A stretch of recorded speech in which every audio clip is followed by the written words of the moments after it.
Pero que muy buenos días, compañeros, compañeras. ¿Cómo dicen que les va? Día 289 ya de Levita 365. 16 de octubre, el día de la fecha, hasta acá hasta el 31 de diciembre y no paramos con un discurso, con un escrito, con una clase de María Duarte de Perón. Hay veces que uno se da cuenta de que vale la pena hacer este estudio, este ejercicio de memoria todos los días, por clases como esta, que están tan pero que tan presentes. Yo no le meto más intriga, no dilato más la introducción. Arranquemos nomás con la clase. Capítulo 4. Los pueblos en la historia y el espíritu oligarca.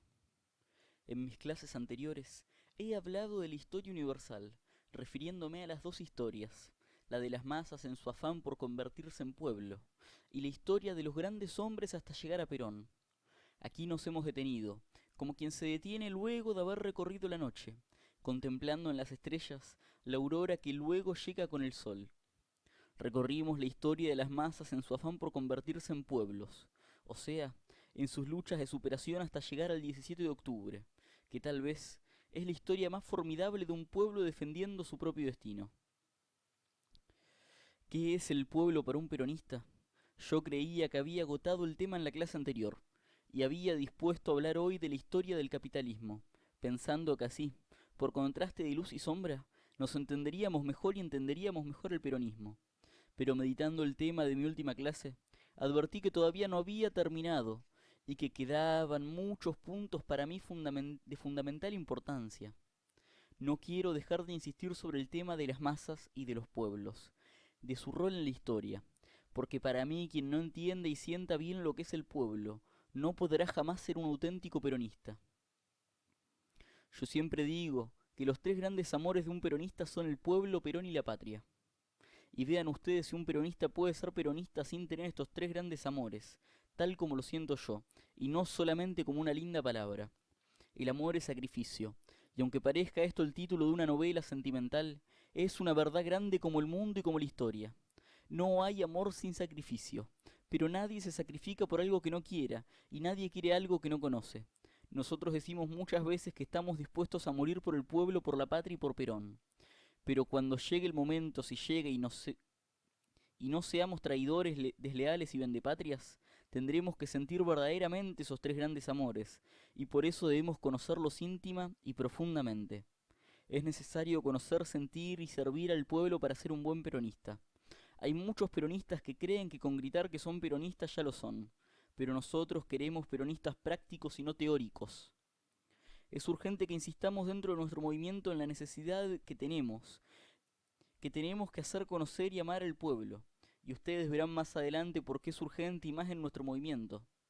Si es que queremos perder y malograr esta maravillosa doctrina, si es que no queremos perder y malograr esta maravillosa doctrina que nos ha dado el general Perón, tal vez sea más necesario esto para hacerlo conocer y querer más profundamente al general.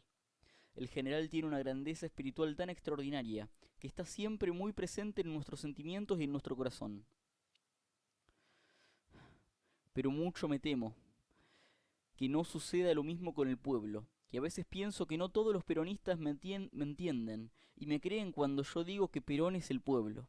No se han dado cuenta todavía de lo que eso significa, no han advertido que eso significa que para quererlo a Perón hay que querer al pueblo.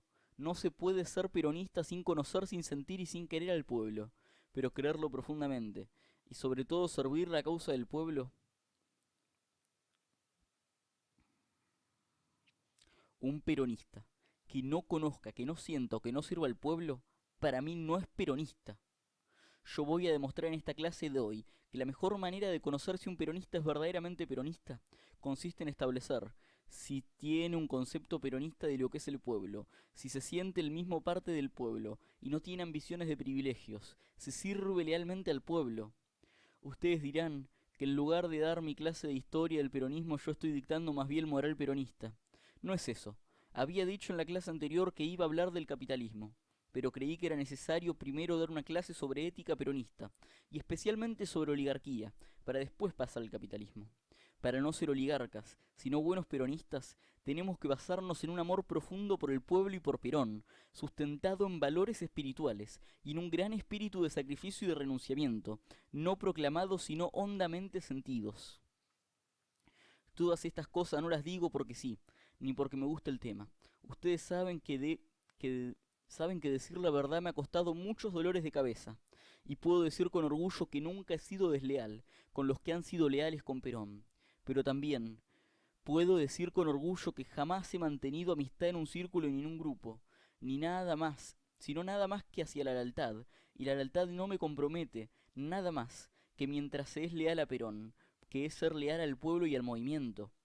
Si hablo de estas cosas es porque al mismo general le preocupa el tema, y nos debe preocupar a todos nosotros, los que queremos profundamente el movimiento y anhelamos que sea un movimiento permanente. Le preocupa sobre todo que todavía haya peronistas que en su afán de obtener privilegios, más bien parezcan oligarcas que peronistas. Mis ataques a la oligarquía ustedes los conocen bien, porque los habrán oído no una, sino muchas veces en mis discursos. Y estoy seguro de que muchas veces ustedes habrán pensado lo que otros ya me han dicho tantas veces. ¿Por qué se preocupa tanto, señora, si esa clase de gente no volverá más al gobierno? No, ya sé que la oligarquía no volverá más al gobierno. No, ya sé que la oligarquía, la del 12 de octubre de 1945, la que estuvo en la Plaza San Martín, no volverá más al gobierno. Pero no es esa la que a mí me preocupa que pueda volver. Lo que a mí me preocupa es que pueda retornar a nosotros el espíritu oligarca. A eso es a lo que le tengo miedo, mucho miedo. Y para que eso no suceda he de luchar mientras tenga un poco de vida, y he de luchar mucho, para que nadie se deje tentar por la vanidad y por el privilegio, por la soberbia y por la ambición. Yo le tengo miedo al espíritu oligarca, por una simple razón. El espíritu oligarca se opone completamente al espíritu del pueblo. Son dos cosas totalmente distintas, como el día y la noche, como el aceite y el vinagre. Vamos a hablar del espíritu oligarca en la historia trayendo algunos ejemplos. Yo en mis luchas diarias, y ustedes lo habrán visto, para ser una buena peronista, trato de ser más humilde, trato de arrojar afuera de mí cualquier vanidad que pueda albergar mi corazón. Yo no podría ser la esposa del general Perón ni buena peronista si tuviera vanidad, orgullo y sobre todo ambición, porque la ambición es el espíritu oligarca, que perdería completamente a nuestro movimiento. Yo no sé qué pensarán de esto los historiadores y los que comentan la historia, pero creo firmemente y de esta idea no me podrán sacar, que la causa de todos los males de la historia de los pueblos es precisamente el predominio del espíritu oligarca sobre el espíritu del pueblo. ¿Cuál es el espíritu oligarca? Para mí, es el afán de privilegio, es la soberbia, es el orgullo, es la vanidad y es la ambición. Es decir, lo que hizo sufrir a Egipto a millares y millares de esclavos, que vivían y morían construyendo pirámides. Es el orgullo, la soberbia y la vanidad de unos cuantos privilegiados que hacían sufrir en Grecia y en Roma a los hilotas y a los esclavos, el espíritu oligarcas de unos pocos espartanos y aristócratas, y de unos pocos patricios que gobernaban a Esparta, Atenas y Roma.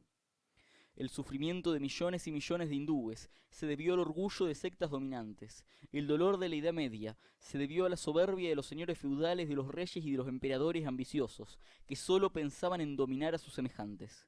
El sufrimiento que provocó la rebelión del pueblo francés en 1789, la Revolución Francesa, tiene su causa en los privilegios de la nobleza y del alto clero.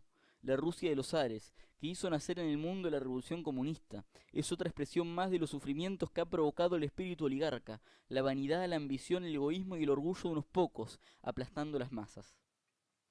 El peronismo que triunfa el 17 de octubre es la primera victoria real del espíritu de pueblo sobre la oligarquía. La Revolución Francesa, tal como la historia lo atestigua, no fue realizada por el pueblo sino por la burguesía. Esto no lo recordamos muy frecuentemente. La burguesía explotó en el desquicio real, en ese pueblo hambriento desposeído, y por eso preferimos recordar la Revolución Francesa en tres palabras de su lema: libertad, igualdad y fraternidad. Tres hermosas palabras que los intelectualoides franceses, que decían cosas muy hermosas, pero que se realizaban muy poco. Y por eso también sabemos olvidarnos de algo extraordinario. Nos olvidamos de que la Constitución de 1789 prohibía la emigración.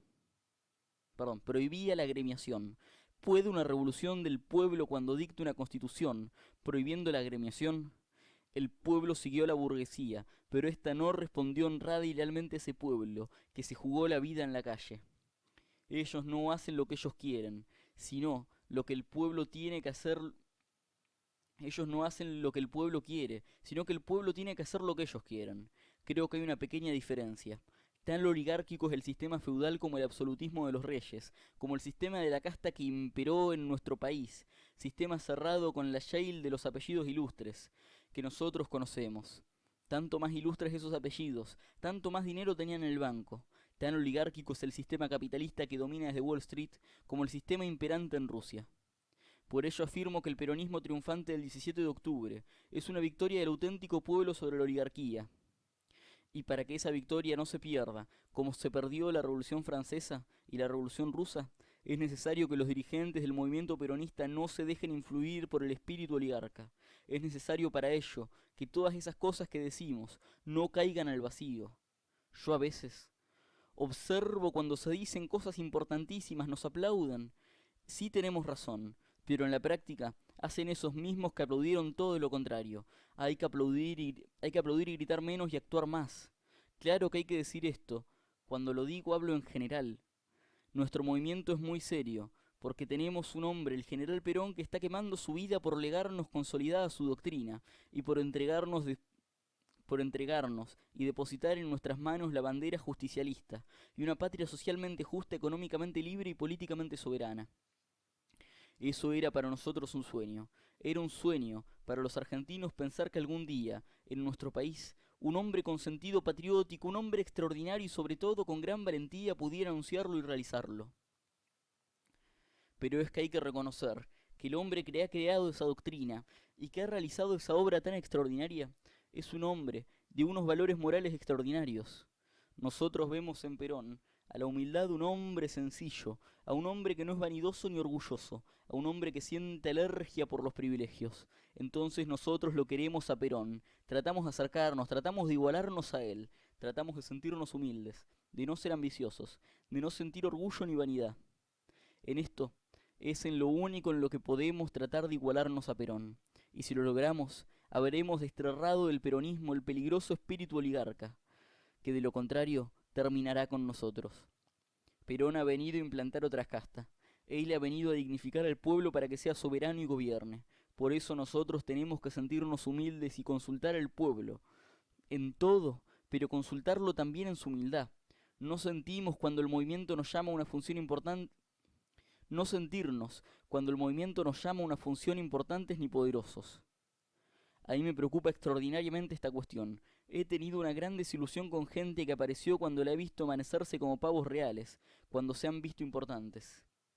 No hay más importancia, más privilegio ni más orgullo que el de sentirse pueblo, pero algunos se sienten señores, y el señor no se siente, se nace aún en los más humildes. Cuando los he visto en personajes, me ha entrado frío, miedo, angustia y una profunda tristeza. Pero las fuerzas y la esperanza me renacen cuando miro a Perón trabajando incansablemente y al pueblo colaborando con él. Yo lo observo al general, porque no quiero dentro del movimiento ser nada más que una buena alumna suya. Quiero servir al movimiento y no servirme de él.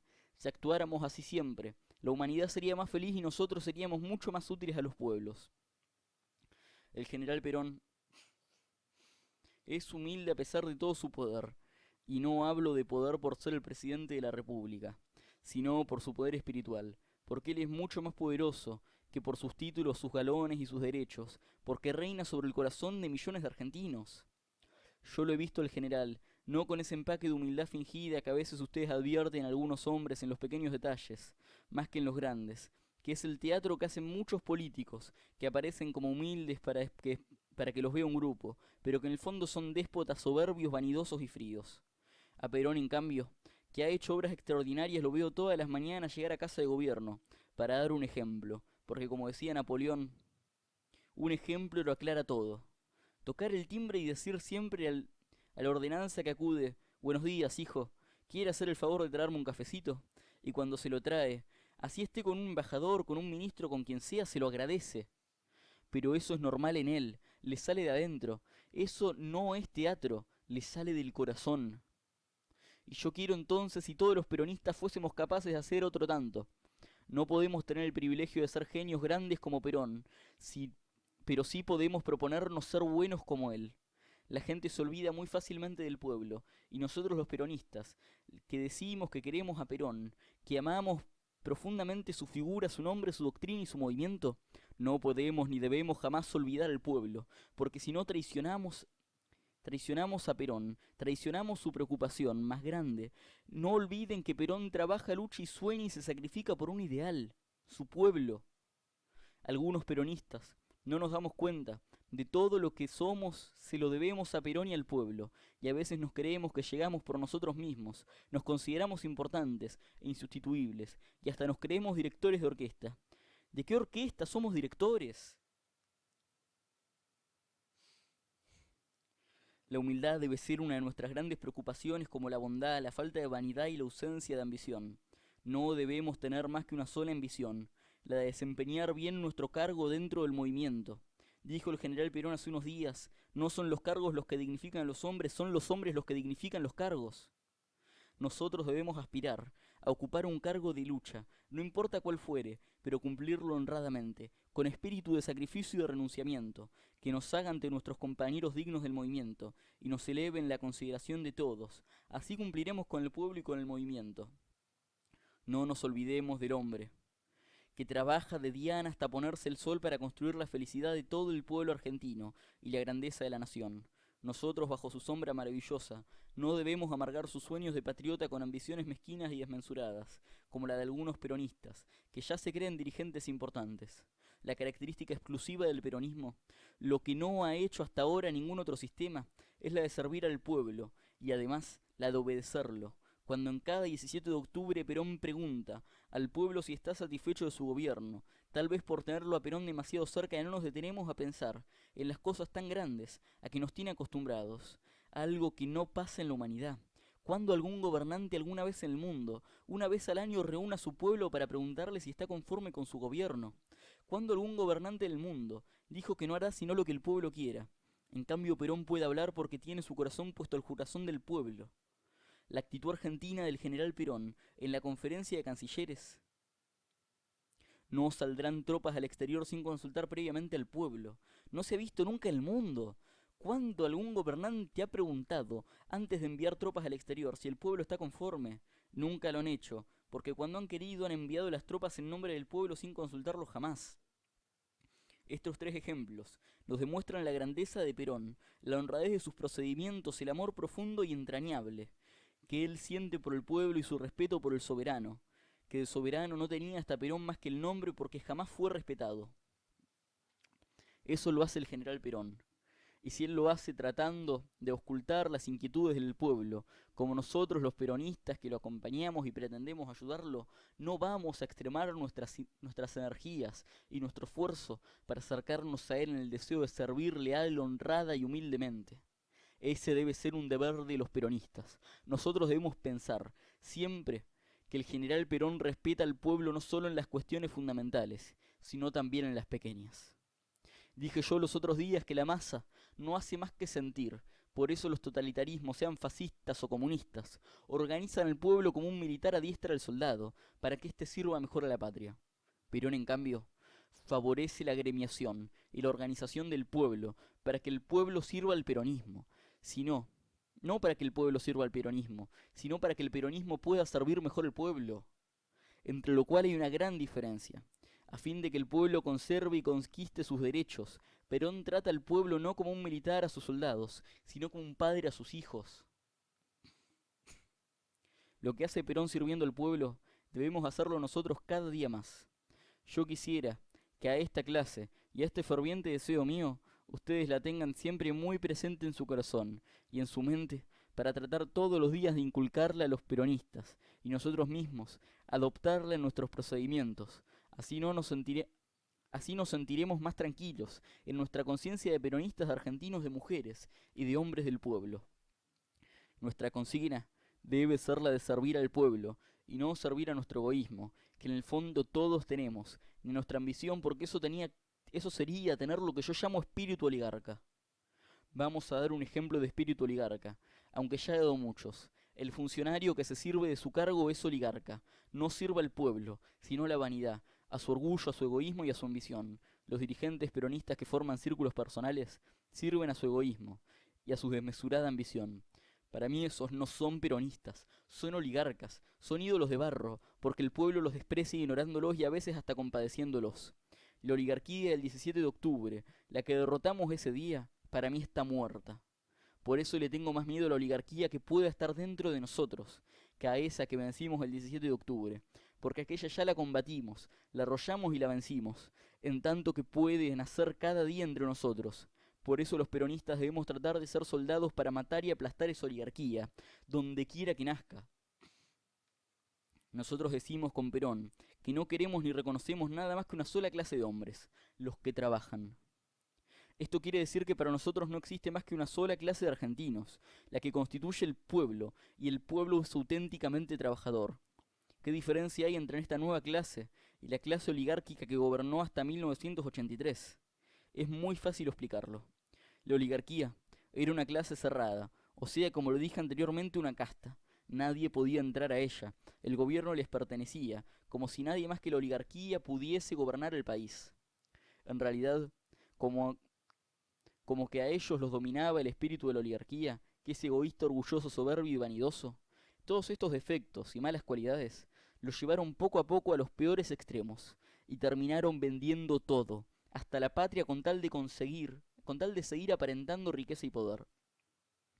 Cuando vemos a un político que no quiere que nadie más que sus amigos entren en su círculo, pensamos que también él es un oligarca. Ese también quiere preparar otra casta para él, pero se olvida que hay muchos soldados y servidores del general Perón, que lo interpretamos, que lo seguimos honradamente, que tendremos el privilegio de ser eternos vigías de la revolución. Por lo tanto, estaremos en guardia permanente para destrozar y aplastar a estos señores que ustedes conocen. El peronismo es un movimiento abierto a todo el mundo.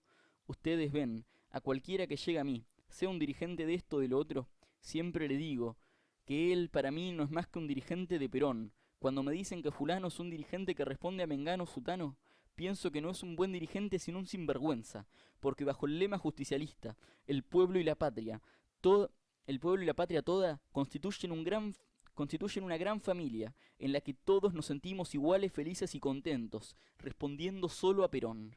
Dentro de nuestro movimiento no se necesita tener títulos universitarios, ser intelectual ni tener 4 apellidos para integrar el gobierno de Perón. Al lado de él hay hombres de todas las condiciones sociales, médicos, abogados, obreros, ricos y pobres, de todas las clases, pero sin ese espíritu oligarca, que es la negación de nuestro movimiento. Por lo menos aspiramos a eso. En ese sentido tenemos una ardua y larga tarea que realizar.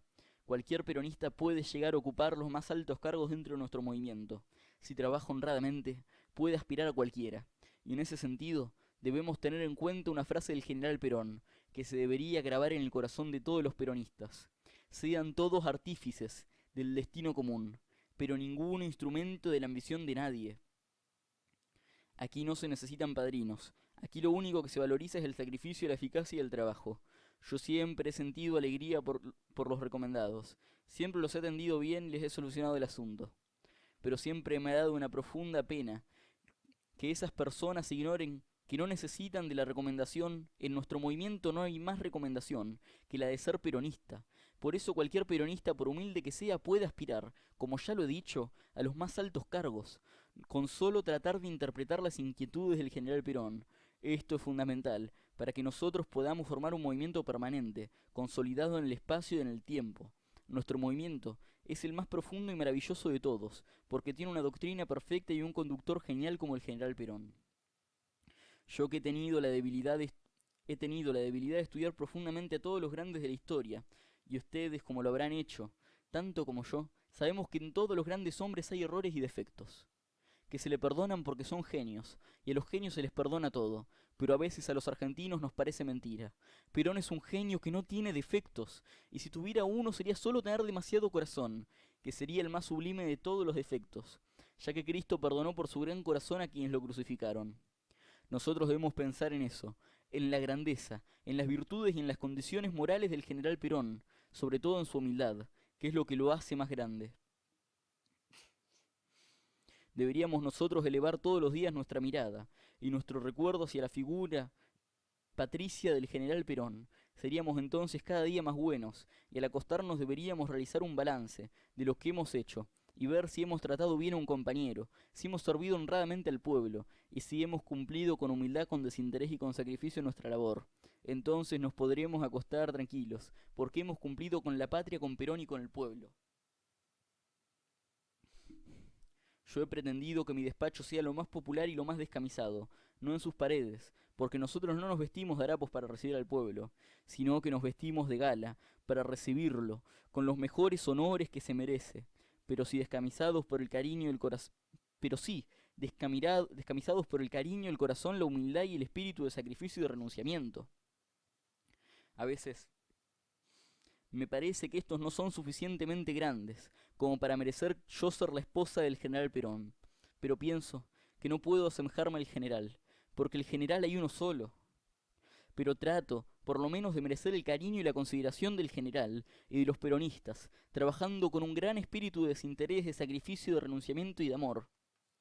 Por eso, cuando llegan a mi despacho los ministros, yo me alegro, porque los veo mezclados con los obreros y con los pobres, es decir, con nuestro auténtico pueblo, y yo creo que así, viéndome trabajar a mí confundida con el pueblo, y viendo lo maravilloso que nuestro pueblo es, no se harán oligarcas. Nosotros queremos una sola clase de argentinos. No quiero decir que queramos que no haya ricos, que no haya intelectuales ni hombres superiores. Todo lo contrario. Lo grande del peronismo es que todos los argentinos puedan llegar a ser lo que quieran, incluso presidente de la República. Prueba de que el peronismo quiere eso es que tenemos un ministro obrero, agregados obreros en las embajadas, obreros en las cámaras, obreros en todas partes, y también en el aspecto cultural. Tenemos teatros obreros, salones de arte obrero, aunque en este aspecto tenemos todavía mucho que hacer para cumplir con los deseos y con las inquietudes del general Perón. Gracias al general Perón, nosotros hemos logrado tener las universidades abiertas a todo el pueblo argentino. Eso nos demuestra la preocupación del gobierno argentino por elevar la cultura del pueblo y porque nuestro pueblo pueda llegar a las universidades, que ya no están reservadas a unos pocos privilegiados. Ahora los humildes pueden ser abogados o médicos, según sean sus inclinaciones. Ellos, con su sentido de pueblo, serán más humanos, y las futuras generaciones podrán agradecernos que los hayamos comprendido y apoyado. Ser peronista, para hacer la síntesis de todo lo que he hablado, importa tener los tres amores que hice mención al principio: el pueblo, Perón y la patria. El peronismo es la primera victoria universal del pueblo sobre la oligarquía, por eso hay que cuidarlo y no desvirtuarlo jamás. El peronismo solo podría desvirtuarse por el espíritu oligarca, que pueda infiltrarse en el alma de los peronistas. Perdonen que les repita esto, pero si lo hago es porque quisiera que lo llevaran siempre profundamente grabado en su corazón. Es fundamental para nuestro movimiento. Para evitar que se desvirtúe el peronismo, hay que combatir los vicios de la oligarquía con las virtudes del pueblo. Los vicios de la oligarquía son, en primer término, el egoísmo. Podríamos tomar como ejemplo el de las damas de beneficencia. Hacían caridad, pero una caridad denigrante. Para dar, hay que hacerse perdonar el tener dar. Es más lindo dar que recibir, cuando se sabe dar, pero las damas trataban siempre de humillar al que ayudaban. Tras la desgracia de tener que pedir, lo humillaban en el momento de darle limosna, con la que ni siquiera le solucionaban el problema. En segundo lugar, esta es la vanidad. La vanidad trae consigo la mentira y la simulación, y cuando entra la mentira y la simulación en el hombre deja de ser constructivo dentro de la sociedad. En este último término tenemos la ambición y el orgullo, con los cuales se complementan los cuatro vicios de la oligarquía: egoísmo, vanidad, ambición y orgullo. Las virtudes del pueblo. Las virtudes del pueblo son, en primer término, generosidad. Todos ustedes habrán advertido el espíritu de solidaridad que hay entre los descamisados, cuando un compañero de fábrica cae en desgracia. Enseguida se hace una colecta para ayudarlo, cosa que no ocurre en otros ambientes. Lo mismo el caso de los obreros y la fundación. Ellos vieron que la fundación iba directamente al pueblo, a diferencia de las damas de beneficencia, que se guardaban 80 y daban el 20 a cada 100 que recibían, con lo que el pueblo había perdido la esperanza y la fe. ¿Cómo iban a tener prestigio una cosa en la que el pueblo no creía? Cuando vieron que la fundación realizaba el camino del nuevo peronismo, de obreros se aglutinaron y desinteresadamente contribuyeron a una obra que iba a servir honrada y lealmente a sus propios compañeros. Es así como se ha dado el milagro de que las masas trabajadoras sean las verdaderas creadoras de la obra de la fundación. Tenemos luego la sinceridad. La sinceridad es la virtud innata de nuestro pueblo, que habla de su franqueza. el desinterés. Ustedes ven que el descamisado es puro corazón, el desinteresado y la humildad debemos tenerla tan presente. El peronista nunca dice yo, ese no es peronista, el peronista dice nosotros. El peronista nunca se atribuye sus victorias, sino que las atribuye siempre a Perón, porque si hacemos algo es por el general, no nos engañemos, y cuando en el movimiento hay un fracaso, observamos a menudo, ustedes que andan por la calle lo habrán notado, mucho mejor que yo, se dice, la culpa la tuvo tal fulano, siempre viene de arriba, los éxitos son de ellos, que tanto influyeron y tanto hicieron, los trabajaron, tanto que lo consiguieron. El fracaso siempre es de arriba. Siempre es de arriba según ellos. El fracaso desgraciadamente es debido a la incomprensión. Es producto del caudillismo, de que todavía los peronistas no nos hemos podido desprender. Pero del que nos desprenderemos cueste lo que cueste. No me refiero por lo tanto a esos que dicen que los fracasos vienen de arriba, sino a los peronistas. Los fracasos son nuestros desgraciadamente. Yo pienso cuando me equivoco. También yo cometo grandes errores, ya que nadie está exento de ellos. Pues el que no se equivoca nunca es porque nunca hace nada. Pienso cuánto mal le hago al general. Únicamente los genios como Perón no se equivocan nunca. Pero el pueblo no está poblado de héroes ni de genios, y menos de genios que de héroes. Repito que los fracasos son nuestros. El peronista se debe atribuir siempre los fracasos, y al decir peronista, lo decimos en toda la extensión de la palabra. Las victorias, en cambio, son del movimiento, o sea, de Perón. ¿Habría hecho yo todo lo que he hecho en la fundación si Perón no nos hubiese salvado de la oligarquía? ¿Habría hecho todo el bien que hago a los humildes de la patria, la colaboración que les presto a los gremios del país si Perón no hubiera hecho en nuestro país esta revolución social tan extraordinaria, independizándonos de la oligarquía, dándonos además la justicia social, la independencia económica y la soberanía política, y su maravillosa doctrina? ¿Existiría Eva Perón acaso si no hubiera venido Perón? No. Por eso digo que el peronismo empieza por Perón, sigue a Perón y termina por Perón. Ni aún después podrán desplazar al general Perón, porque el general Perón no será desplazado jamás del corazón del pueblo argentino. El día que alguno en su ambición y en sus intereses mezquinos y bastardos piense que puede ser bandera del movimiento, ese día él habrá terminado. Por eso yo digo que no tenemos nada más que a Perón, y nosotros para consolidar y colaborar en su obra debemos ser buenos predicadores de su doctrina. Y cuando alguien se enoje y se lamenta de errores entre los católicos, yo les aconsejo que la doctrina cristiana es lo más grande que hay, y que los malos suelen ser algunos predicadores, y no la doctrina. Aquello es eterno. En esto que es terrenal, tenemos que tener además de buenos predicadores, buenos realizadores. La doctrina de Perón es genial. Los malos seremos nosotros, ya que somos de barro. Pero tenemos que tratar de ser cada día más superiores y más dignos del maravilloso pueblo y del ilustre apellido de argentinos. Por eso es que nosotros aspiramos cada día a ser más buenos y mejores predicadores de la doctrina del general, no solo buenos en la prédica, sino también en la práctica. Para lograrlo el peronista debe ser siempre de una gran humildad, reconocer que él no significa nada y que Perón y el pueblo lo son todo. Y bueno, compañeros, compañeras, hasta como yo una vez más. Ojalá que les haya gustado a mí de corazón como mostrarles este contenido.